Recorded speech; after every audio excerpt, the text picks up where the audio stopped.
ஆயால் ஒரு திருப்தியான லஞ்ச் சாப்பிட்றதுக்கு மெயின் டிஷ்ஷே வேண்டாம். இந்த சைட் டிஷ் வச்சே சூப்பராக திருப்தியாக சாப்பிட்றலாம். இது செய்யறதுக்கு ஃபஸ்ட்டு 2 முட்டையை உடச்சி ஒரு பவுலில் எடுத்துக்கிறேன். இது கூட பொடியாக நறுக்கின வெங்காயம் கொஞ்சமாக சேர்த்துக்கலாம். அப்புறம் பச்சை மிளகா, கருவேப்பிலை இது எல்லாத்தையும் சேர்த்துட்டு 1/4 டீஸ்பூனுக்கு கம்மியாகவே மஞ்சள் தூள், மிளகுத்தூள், தேவையான அளவு உப்பு இதை நல்லா பீட் பண்ணி தனியாக எடுத்து வச்சுக்கோங்க. இப்போ தவாவில் கொஞ்சம் நல்லெண்ணெய் சேர்த்துக்கிறேன்.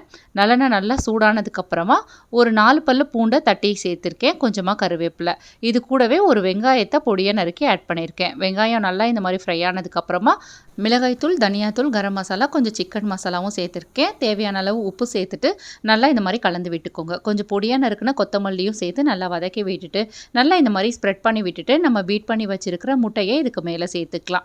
இதை அப்படியே க்ளோஸ் பண்ணி வச்சுட்டு லோ ஃப்ளேமில் ஒரு 2 நிமிஷம் அப்படியே குக் பண்ணிக்கோங்க. அதுக்கப்புறம் அப்படியே டர்ன் பண்ணிக்கலாம். 2 பக்கமும் நல்லா குக் ஆனதுக்கப்புறம் சுட சுட சர்வ் பண்ணுங்கள். இதுக்கு மெயின் டிஷ்ஷே தேவையில்லைங்க. இந்த சைட் டிஷ் வச்சு எவ்வளோ சாப்பாடு வேணாலும் சாப்பிட்றலாம். சாப்பாடுக்கு ஆம்லேட்டுக்கு சாப்பாடான்ற மாதிரி நமக்கே டவுட் வந்துரும்னா பாருங்களேன். நீங்களும் கண்டிப்பாக ட்ரை பண்ணி பாருங்கள்.